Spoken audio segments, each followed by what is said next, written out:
What's going on, everybody? Welcome to a special edition of the Talking to the Law Benfica podcast. This is a pre-show podcast, and we have a full house tonight. My name is Alfredo. Cristiano Oliveira is over here. Peggy from Australia, direct from Australia. Peggy, what time is it in Australia? 4 a.m. at the moment. Nice. And Marco in a different time zone. Marco Lopes from Johannesburg. Yeah. Marco. That's good enough. Hey, dudes. Long time. And somebody else in our in another time zone, and it's Bruno from Lateral Esquerdo. I'll give you, Bruno. How are you? Before I introduce you, I just wanted to ask, how are you? Hey guys, how are you? Good. So for those of you that don't know, Bruno is has been a licensed coach for the past 15 years. He's worked at the Seychelles with young kids. He's also has worked with the female football team, first division football team, Futebol Benfica, in which they won every single title that there was to win in Portugal. We're talking about Championship, Super Cup, Taça de Portugal, etc. So it is our pleasure to have Bruno on with us tonight or this afternoon, depending on where you're listening to us. And he's going to give us, obviously, an analytical perspective on the teams and game models and so on and so forth. So without further ado, let's get this started. I'll start by saying, by giving some stats. Sporting comes into this game, and Benfica come into this. Benfica first place, Sporting two points behind it. Sporting 27 points out of their 8 wins, 3 ties, and 1 loss. Away, 2 wins, 2 ties, and 1 loss. They have scored 6 goals away and have allowed also 6 goals away. Last 5 at the Luz, 2 wins for Benfica, 2 losses for Sporting, 1 tie. Last 10 head-to-head, 4 wins for Benfica, 3 losses, and 3 ties. This is the 165th champion game for the championship between the two teams. And is the 17th time that the teams have played each other with a chance to either to surpass each other in the league table. Out of those 17 times, 16 of the 17, Benfica has either maintained their lead on Sporting, or they have leapfrog Sporting. I think that's it as far as stats that I got. Let's go around and basically get a feel. Pedro, I'll start with you. What is your feel ahead of time of this game? What is your feel? Well, it's a big moment because we're coming on the back of 2 losses. We've all talked about really the moment of the two teams. It might have changed a bit when Sporting fell in Poland during the week in their Champions League match. But there's a lot of question marks coming into the derby. But the derby is always a weird game because it's not league form other factors could go into play with emotions and all that, but it's going to be a big task for Rui Vitória to see if he can finally get a win against Jorge Jesus.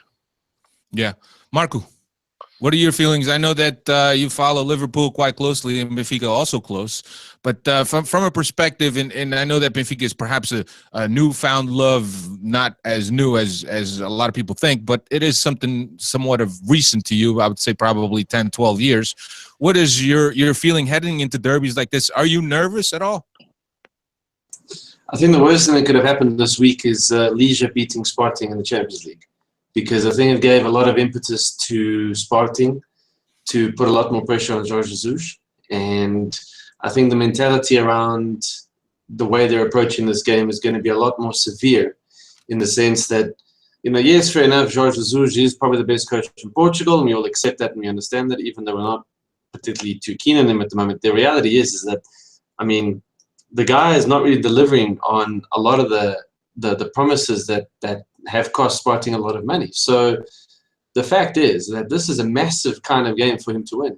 And the funny thing is, we're used to when he was coaching Benfica, he would produce strange lineups for this kind of game. I don't think he's done that ever since he's been at Sparting. He's always produced a very aggressive side that always seems to go out regardless of, in terms of the strength of the opponent. So I have to admit, taking the mentality into account, looking at the last couple of games for Benfica, it's a difficult one because Sparting would probably be a lot more aggressive. That probably could play into Benfica's hands, but I also am a little bit more conscious of the fact that they're going to play a little bit like a wounded animal.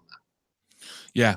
Bruno, you has perhaps the most native Portuguese out of all of us. All of us are out of the country. You are out of the country right now. You're in Qatar. But as a native Portuguese, how do you live derbies like this in games that are so tense because of the difference in points?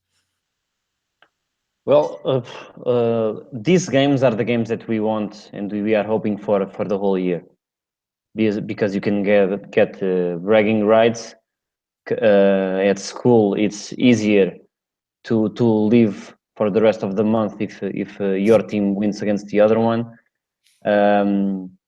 Fights start out of nowhere just because of this. So it's the game that everyone wants. And being able to live the experience of these games in the city is amazing. Being able to go with the support groups from one stadium to the other one, because they are so close. The atmosphere is amazing. Right. We're actually trying to bring in Patrick Kendrick. Patrick Kendrick is doing live commentary today for BTV in English. So he has been in Lisbon for just a day or so. So he's excited. I know he was excited to come in, but we'll get Patrick's feelings very shortly. I understand that there's already lineups. There is. How'd you know? You must have read my mind. I was about to get to that. Benfica starting 11 against Sporting Clube Portugal today at Estádio da Luz. Ederson in goal, Nelson Smith, Luizão, Lindelof, André Almeida, Salvio, Feja, Pizzi, and Rafa in Servi spot on the left. Gonçalo Guedes and Jimenez up top. So thoughts on those lineups, gentlemen? Yeah, Bruno, I'll start with you. Do you need a little bit? Do you need a little bit more time to digest this lineup? I'm good. It's a surprise.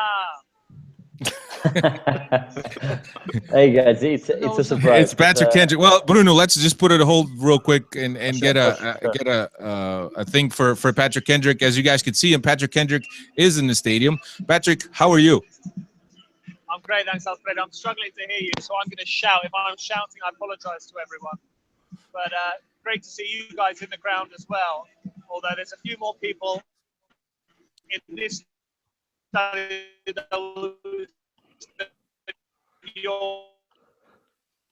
Guys andam nos copos ontem à noite.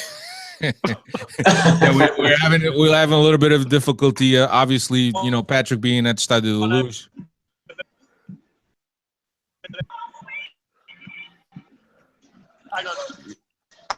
Yeah, he's breaking up. I'm assuming some of the noise probably has to do with it because it probably cuts off his mics, some of the ambient noise.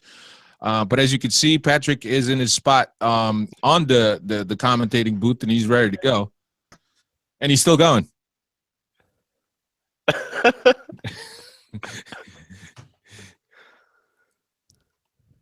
It's all good. All right. Christina, you want to just send a quick message to Patrick? Sure. Whatever you want, boss. You're my assistant today. Anyway, no but let's get back to Bruno. Bruno, looking at this lineup, what are your thoughts with the change? Obvious change, Rafa starting instead of Servi. Well, it's a surprise because if someone would have been dropped off the starting lineup, I would not think would be Servi. Because the way he's been so important for Benfica in the defensive organization and in the attacking to defense transition. But the one that I would hope. Yeah, it's considering the experience of the. Yeah. I think maybe Gedge would be the one dropping off. Yeah, or even Salvi, I would say. Or even Salvio. Yeah, Salvio would be the obvious choice. According to Fabio's agent, he's the best player in Portugal. He's the best player in form right now in Portugal, according to his agent. Obviously, you wouldn't expect him to say anything else, but I do agree with Bruno on one thing. Gedge is a player, very young player with a lot to offer, but he's been missing the last couple of games, so maybe switching him with Rafa, putting Rafa in as that false number 9 right behind Jimenez wouldn't have been a bad idea, but, being the fact that he replaces Servi. You and I had a conversation yesterday. Yep. I actually thought that this might be a possibility today. I told you in a phone call. I just think that Servi's a player that he could be a very good weapon off the bench because he has the Ginga in him. He could change the gameplay. He could obviously take players one-on-one. So I think this is a very very good risk on Rui Vitoria's part because there's something that's been missing in this Benfica team over the last couple of weeks, man. We needed to inject some different flair, some different energy into this lineup. So I'm glad to see Rafa start. The only question is, if I would have done it over Servi though. There's definitely a question there on who, but let's just and Bruno, this is something that we talked about all the time, and you having the experience as a coach, we don't really know what happens during the week in the training pitch and what the coaches see and what the coaches are trying out. So it's hard for us to make a judgment on who's better to play. And I know that Rui Vitoria has often said that the guy that's better to play or the guys that are more ready to play will play. During the week, there's definitely a level of preparation that goes on to have a player prepared for the starting lineup. No, of course, and I'm sure that at least in these kinds of games, maybe not even half of the players are 100%. Right now with the amount of games that players get during the season, almost no one is 100%. So it's just a matter of, are you okay enough to go into fulfill the missions that you have? And sometimes that changes a lot the lineup.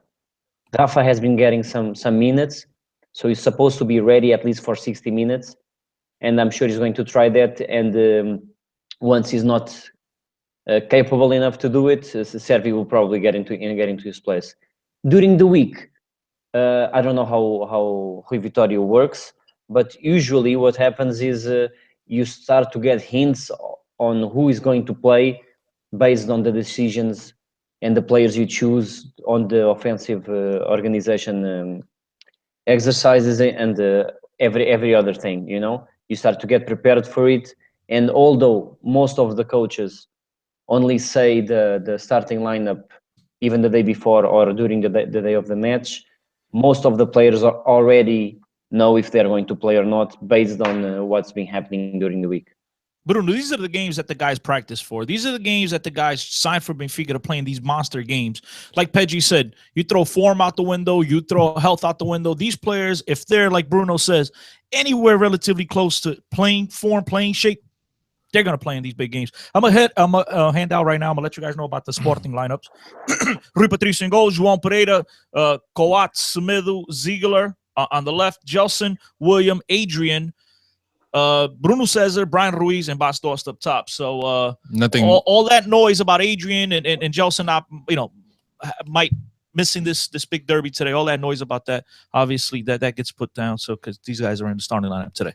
Yeah, very rarely, I would say, does a player that had some kind of flu symptoms or a cold will be left out of a game, especially because there's intravenous medication that could be given to the players from the physio teams that could, restore the amount of fluids or rehydrate, if you will, the players, and the players will be ready to go. So I thought it was something that was kind of irrelevant. You took it with a grain of salt, to be honest with you.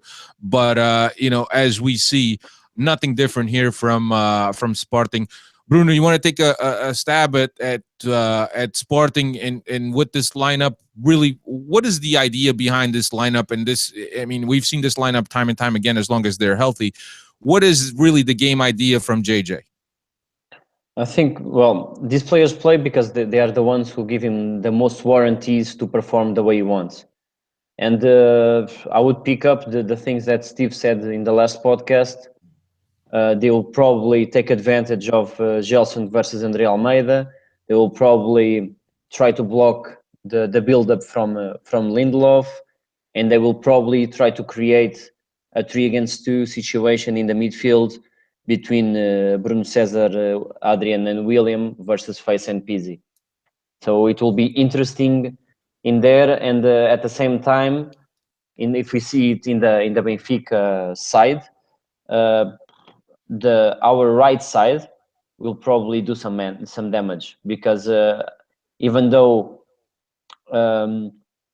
Ruiz is really important there, I think Bruno Cesar will drop some space and will be able to take advantage of that. And right now, no one can stop Nelson Smith. Right. So there you go. Pedji, I know that you're often a student of Benfica, and you like to read a lot about Benfica and Benfica's history. You did some research on the history behind the derbies. Can you share some of that with us? Yeah, so the clubs are founded on socio-economic backgrounds, as most of us would know. So Benfica came about in 1904 when 24 young men got together to create the Club of the People, a popular club. And 2 years later, the Sporting Club came about through an affluent family, with being the Alvalads, the grandson of the Viscount. They had a function or something, and they played some football, because football wasn't really the sport of the elite. But they loved it, and he got some money from his grandfather, which was the Viscount, and they formed Sporting, which became they had very big aspirations.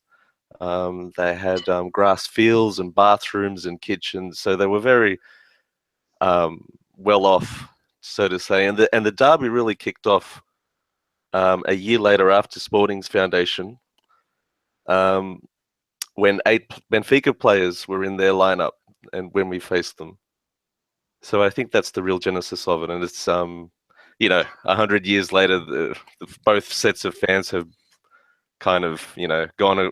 There's no more of really the economic thing, although you can still see bits of it in the way the club operates, especially with with all the stuff that Bruno Carvalho is doing now. But yeah, one was a popular club, one was an affluent club, and that's where the rivalry started. Yeah, Marco, for you, as a young boy, and I know that you had some Benfiquistas in the family, and I think if I'm not mistaken, you have some Sportingistas in the family too. Is that correct or not? Yeah. So, as a young boy and growing up, how did you see people in your household or even your relatives living a derby like this? And when did you realize as a young kid that this was something much more than just a game?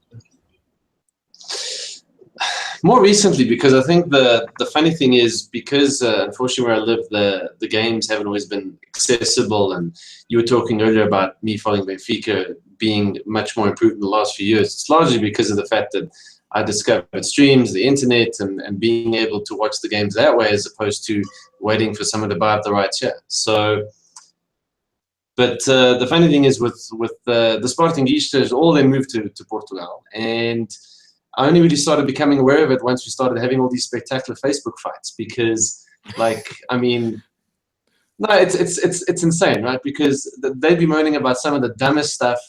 Perfect example, a while, I can't remember which game it was. Pizzi was allegedly offside when actually the ball was given to him from an opposing player, and oh, look, Benfica always gets these calls. Like, F off, man, come on. Like, really, it doesn't, all intelligence goes out the window. I try and be a little bit more sensible about things, because I think that, I try to some extent to respect what Sporting is. And I mean, I think we have to, on one hand, be pretty excited about the fact that, it's taken Sporting this long to finally produce a team that's good enough to challenge. Well done.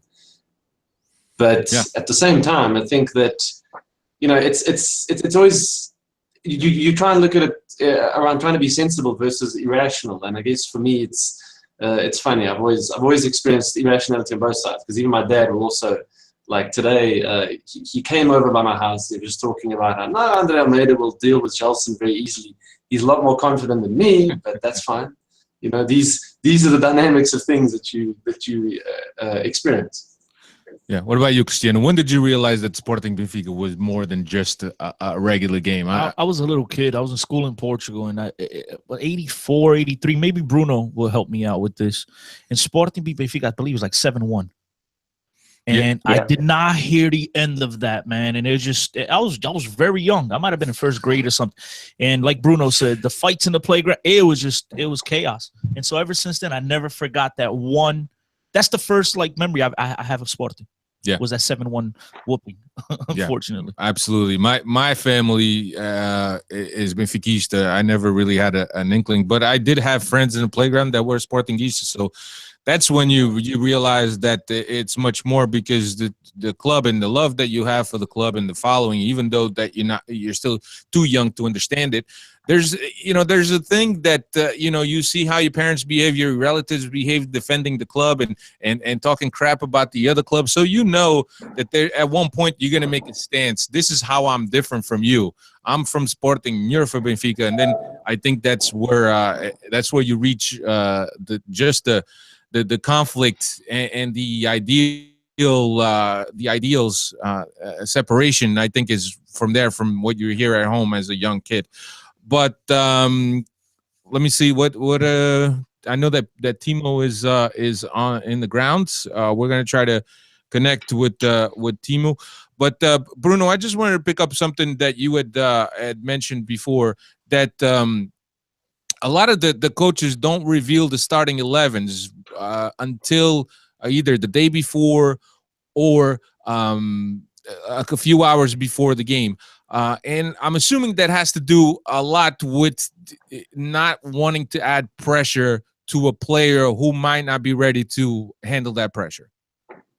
Yeah, not only that, and also to keep everyone alive. Because depending on the personality of the players, and this changes a lot. Some guys, if they know already they are not going to start, then they will not put 100% in training during the week. Or if they know that they are probably going to start, they will still not go on 100% because they are afraid to get injured or something and miss out on the game. So I don't know. It depends on the kind of leadership you have, and especially it depends on how well you know your players. Because after a while, you start to understand which players become, I don't know, more motivated, or they need the arousal of not knowing to go on and be at their maximum. At the same time, some players, they just need to know everything beforehand and start to prepare themselves in a different way. So this changes a lot. I'll give you a quick story. Early 2000s, play at Giant Stadium, right after Benfica whoops on the Red Bulls 3-0. And it was the finals. It was like the Champions League finals, whatever we got out here in the States. And in between the 2 weeks, I'm telling you right now, my whole life, I never trained as hard those 2 weeks as I did those 2 weeks, because I wanted to play, because I figured it's going to be Benfiquistas there. And, I was young and I had this mentality, like maybe somebody from Benfica will watch me and have an interest in me. So for those 2 weeks, bro, I'm going to tell you, I've never in my life trained this hard, only to find out in the locker room I wasn't starting. And I know when I wasn't starting early, I would have never worked that hard in practice. So I agree with you. But the thing is, if you didn't work that hard, maybe your teammates wouldn't be so well prepared. Right. Because that's why I did it. Yeah, exactly. But that motivates people also, because you're seeing this guy. Well, this guy is working hard. I'm gonna do the same. You have obviously the team concept, and you're going to do the same. But Cristiano, let me. At that time, I wasn't thinking about none of that, bro. I'm being honest. At that time, I wanted to play. Hey, Bruno, I wasn't trying to get no one else ready. I wanted to get ready so I could play and impress. So, but at the end of the day, we lost in like 5 minutes to go. It was terrible. And Cristiano, I know that we often speak about this. Rui Vitória doesn't obviously have the best record against JJ, and obviously Benfica against Sporting since JJ took over has been nightmarish for Benfica. Benfica has won a couple times when it counted. But how do you think Vitória? One time. How do you think Vitória feels? Do you think it's a ghost inside of his head, a monkey on his back? The fact that he hasn't been able to beat JJ. I think that definitely weighs on him. I think the fact that he won the title last year kind of alleviated some of that pressure. But deep down inside, he's never going to admit that to his players and to the public. But deep down inside, every single one of us, we have our boogie team, we have our boogie coaches that we play against, and I think we have to prove to ourselves that we could get over this hump at some time. So I think deep down inside, he really wants this game, not even just for the fact that to keep Benfica in first place, but he wants to get the monkey off his back. That he's finally able to beat JJ Estádio da Luz in front of his own fans, with which a lot of people, including myself, have some doubts still, right? And he wants to shut everyone else. So today is the perfect opportunity for them to go out there, back up their coach, and for Rui Vitória to get the monkey off his back. Yeah. Bruno, as a coach, when you come up against the coach that beats you a lot, is there something mentally in the back of your head that that changes almost a chip on what your regular or regiment is? Do you change something to prepare for something that you've identified as a reason why that coach is beating you? Yeah, I think so. We try not to let the players know that it affects you, but it always does. I think what happens is in time you get more and more prepared to those games, because like you said, because like the monkeys on our backs, we want to win, and we extra prepare for those matches to be able to finally beat the guy and come out on top. But obviously that it affects your behavior, and even if I don't know, you don't say it, I think the players also notice, and that can change a little bit of the mood of the whole thing. Yeah, Pedji, what do you think about this Rui Vitória JJ thing? I know that Rui Vitória often ignores the baits that JJ has thrown out for him, especially last season. This season, we haven't seen that much.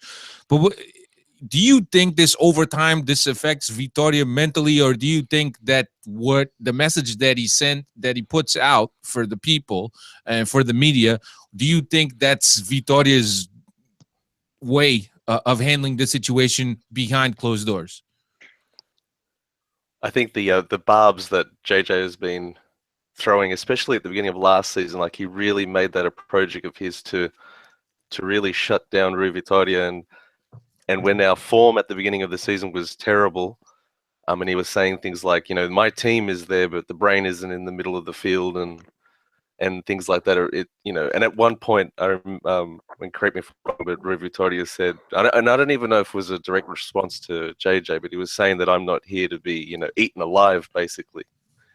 So it must play on his mind. I don't know whether he thinks, that he is not there tactically yet, because he has mentioned that, 20 years ago, so he's about 20 years younger than JJ, like, what was he doing at my age? So I think he still knows he's got a lot to learn. But it'd be, and of course the title, as Chris said last season, alleviated a lot of the pressure. But it's come up again, and it's something that the media grabs onto, and it's JJ's never lost a derby at the Estádio da Luz. It's 7 games, I believe. So I'm sure that Rui Vitória really wants to get this one.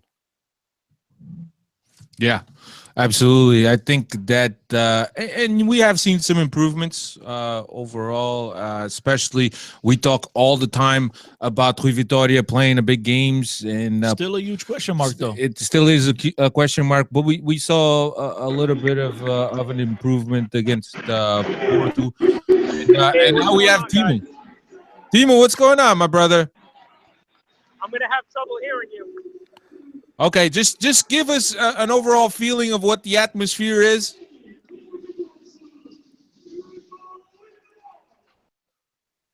They're There you announcing go. the starting lineups. That's how great. Pan it is. around.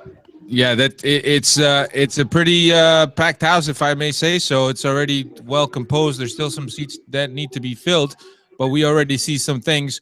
Timo, anything during the warm-ups that you may have picked up on? Nothing at all. Just all the normal players we expected to play, they're all here. I think the only surprise Right. really is Rafa. Right. There you go. Timo, what is the atmosphere right now? What does it feel like walking up to the stadium? Anything in particular? Is there a tension in the air? Is there a level of excitement? A lot of excitement when I was out there talking to quite a few people out in the crowd near Zeddy statue.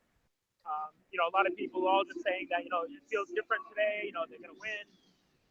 You did hear some people saying it doesn't matter if we win or not, as long as we're champions. Obviously, we never want to lose to these guys. We walked in, the Sporting fans were already here, and you could hear a lot of people from outside of the stadium. You could hear a lot of whistling. You could hear a lot of drums or whatnot. So you knew that they were in here. Right. Awesome, Timo, we're gonna let you go, man. Have a good game and bring home the 3 points for us. Timo, bring me back some castañas. Hey, Chris, they won't make it because I'll eat them all. Timo, let me go to Bruno actually, and Bruno spoke earlier about that box that when the players, being that the relation and distance from one stadium to the others, the players always walk over to the stadium. The fans. I'm sorry, yeah, the Players. maybe during old times, Yeah. during the Visconti times, back in the maybe. days, yeah, to see the guys. Bruno, I have never experienced that, but I'm sure you have experienced it. What is that feeling like when you walk up to the stadium in that box? Sometimes the big troubles happen because you feel like you're invincible and you can do everything and everything is possible. So that's when on one side it's really powerful and you feel really proud of being a supporter of each of the clubs, of course. And on the other side, things can go south really, really fast. Because in a crowd, it's not easy to deal with all the things that are going on. But talking about boxes, I was fortunate enough to be in a team that takes care of the kids that walk hand in hand with the players for many years. So I was able to be in the tunnel that leads to the pitch. For a few years, and I was able to notice a shift in the way players behaved. I remember when I started, it was like 7 years ago doing that. During the big games like the Clásico or the derbies, Benfica players used to be really, really nervous, and you almost felt like we'd be starting losing the game because of that. And in the past few years, also because we won a few championships, but the experience of the players and I think more than that, the atmosphere and the way the rest of the staff and the directors and all of that, the way they relate to these games is a little bit more comfortable. So the players get into the pitch with much more confidence than they used to, and it was amazing to see that shift. And I'm sure that players like Luizão, like Salvio, they are keeping together, and they are calming the new players and the players who are experiencing these derbies for the first time. So I think in that we might have an advantage. Yeah. Cristiano, what do you think about that? Do you think it has a lot? Well, not only for the results that we've gotten for the past seasons, but also how much we have made of Estádio da Luz our fortress, that we went that whole streak of games without losing a game. And this besides being an important game, is just really another game. It is another game. And I think winning titles and going on those long winning streaks at home, I think that absolutely helps the players' confidence. It's like that old saying, act like you've been there before and everyone else around you start to believe. And at this point, it's not just about believing. They've also put in the work. They've won a lot of big games at home. They played in Champions League games. And I think all that, it's about experience. Bruno brings up a great point. Once you get to these big matches, you get to go, to Bayern Munich and play in front of 80,000. All of a sudden, these games, even though they're still big games because of that rivalry and the matchup, and like we've talked about here on the pod, how much it means to everyone in the city, to your neighbors, to the guy parking your car, to the guy pumping your gas, whatever. It just becomes that much bigger. But once you've played in those other big games, this game just seems like another game. And I mean, it's got a lot more importance, behind it. But I think the fact that they've won titles, they're not going up against a Futebol Clube do Porto that's been dominating the league for 5 years, like we've, straight. And Sporting last year, there was some of that, guys. I mean, we saw that in the Supertaça because of the whole thing going up against JJ, the text messages, rumors. You could tell the players were a little bit uncertain about themselves, but I think we've gotten over that point right now. Well, we're going to start heading here to the final stretch. Also, I wanted to add just that shock factor is gone because you've experienced it the first time. There was obviously a surprise level, but now it's gone. I'll start with you, Marco. What do you think Benfica's keys are for this game?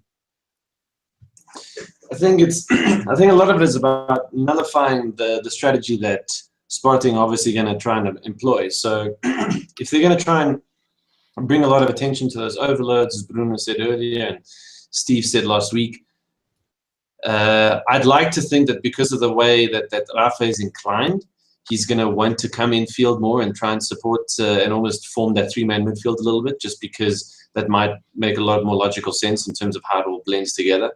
I have to admit, I didn't have a problem with Sarvi starting originally. I think the fact that Salvi is going to be still on that side, he's going to sort of go on his own mission, and that's just one of those unfortunate things. It would be nice to see if perhaps there's a way for Benfica to try and in particular discourage Bruno Cesar from coming inside as well. So maybe it's a case of trying to bring some more attention onto that side as well, and really just keep as much attention as possible away from the flank where Gelson in particular is going to want the ball.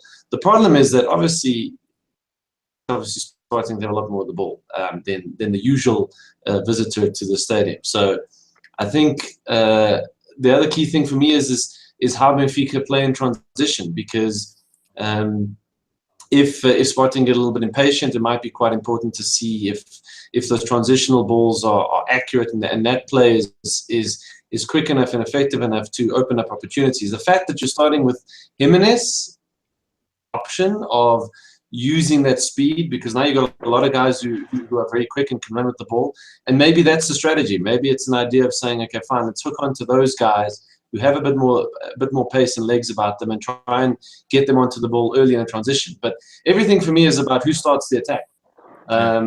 And yeah, it's tricky. It's tough. Yeah, Pedji, if you're Vitória, what's your approach for this game? Well, the battle of the midfield is going to be big. Obviously, we got Fazer and Pizzi up against William and Adrian, which is going to be a big battle. I wonder whether, just like Marco was saying, whether Rafa is there to help with that a bit more. Although, as Bruno mentioned, Servi's defensive play has been, really quite good for a guy who's just come from South America. It's going to be just a tough game. Especially as we've talked, Gelson coming in. We don't know if Andre Almeida can handle that, whether there'll be people backing him up. I know Fazer was doing a lot of work against Napoli. He was like the firefighter out there, but that can only get you so much. So it'll be interesting to see what happens. If Almeida plays like the way he's played the last couple of games, it's going to be ugly. Real quick, just want to bring this up because I should have done this earlier. I want to bring up the guys, the supplants on the bench. Paulo Lopes in place of Júlio César, believe it or not. Jardel Danilo makes an appearance on the bench for Benfica. Samaris, Carrilho, Servi, and Mitroglou. Yep. Guys that stayed on the outside of the convocados. Júlio César, Lisandro, Zivkovic, and Jonas. Yeah, we didn't. I think Rui Vitória in the presser, he did say that Jonas had a 20 to 30% chance that he could play. not start. Didn't mention starting, but I guess that he's confident with the guys that he has on the bench. Doesn't really need to push on us. Well, JJ also said that Gelson and Adrian have question marks. Yeah, but that's a bluff. Cristiano, thoughts on how Benfica should approach this game? Opa, you got to go out there. You're at home. You're in first place. And at the end of the day, a draw would not be the worst result. But as a Benfiquista, you always want Benfica to come away with the 3 points. So I think just stay focused. Make sure you contain Gelson to some extent. I think Bruno Cesar is going to put up a big game for Sporting today. This guy likes to play in these big matches. It's going to be very interesting. So I think Benfica will do we give results yet or no? Not yet. Then forget it. Guess.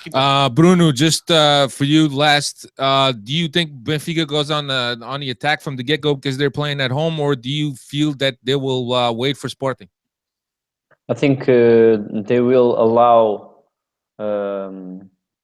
Sporting to get on the possession a little bit, but not too much. And I think Guedes will be having an important mission to stop the ball from getting into William and allowing him to dictate the play. So that could be really, really important. Also think that Benfica will try to look very dangerous in the first minutes because the defense of Sporting in the last game was not so good. So if we can put them on hold because of that and trying to create something in the beginning, it will help Benfica to gain a little bit of confidence, and then we'll see how they deal with the problems that are on the pitch. Yeah. The team who solves the problems the faster and the easiest will have the advantage. Yeah, I don't think that Benfica will lose the crowd, but it's very important that Benfica has a good start so they can have the crowd behind them. I think that if Benfica goes on to retract it like they play against Porto, albeit they were playing away, I think that the crowd support will subside over time. So we'll just have to see. Let's go around. I think if Sporting gets possession early and Benfica really stays, like a chicken with no head, just chasing the ball around, and Sporting get on a scoreboard early, I think it could get ugly. I think the fans, just me. I think there's a lot of frustration in the fact that you lose a big game against Napoli, you lose other games. I know we don't want to talk about those games, but I think it could get ugly. You want to go with the prediction? I'm gonna go with 1-1. Yeah, Peggy. I'm gonna go with 1-0 to us. Marco? 1-1. Bruno? Yeah, 1-0 for Benfica. Yeah, I'm going to go 1-1. I'm going to go 1-1 also. I'll take either one of those. Yeah, but I'll take. I don't think Benfica loses this game. That's my feeling. I think Sporting, man, não tem nada para jogar. Os guys estão desperate.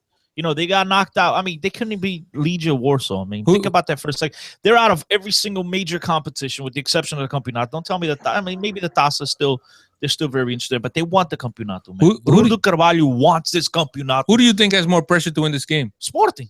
Okay. Sporting. 100%. Yeah. Sporting can't allow Benfica to win this game and get it back up to a 5-point gap. They can't. But Sporting being under pressure makes them more dangerous in this kind of situation. Absolutely. Yeah. That's why I'm saying they have to get a result from this, Marco. Yeah. They can't just sit back and be content with the draw.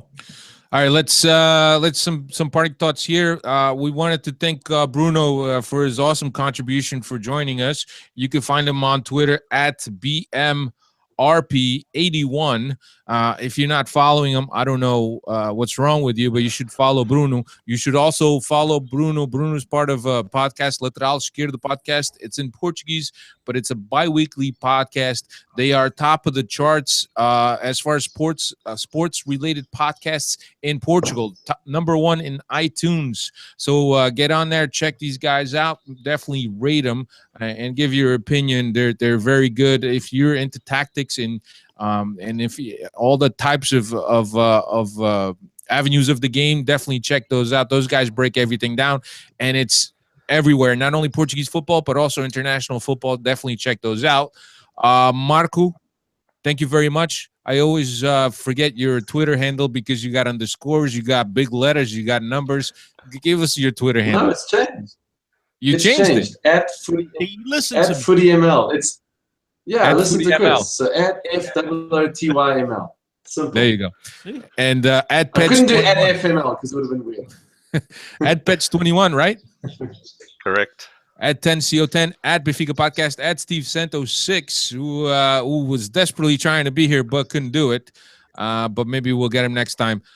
Bruno, thanks again. Marco, Peggy, I know that's early for you. Cristiano, thanks Timo, for Patrick, being my assistant. Everyone, thank you guys for participating. That's right. Man. That's we right. Look forward to doing this again. And hopefully 2 hours from now, we'll be happy with the win. Yeah, hopefully. Thanks a lot, guys. Agreed. Don't forget to See you check next out our time. Don't forget to check out our podcast every week, Tuesdays, or either Tuesdays or Wednesdays, depending on the Champions League. But now it's going to be Tuesdays for the rest of the year until the Champions League takes up. Thank you very much for checking us out. The guys that were watching us live, thank you very much. And we'll talk to you on Tuesday. See ya. Arrivederci.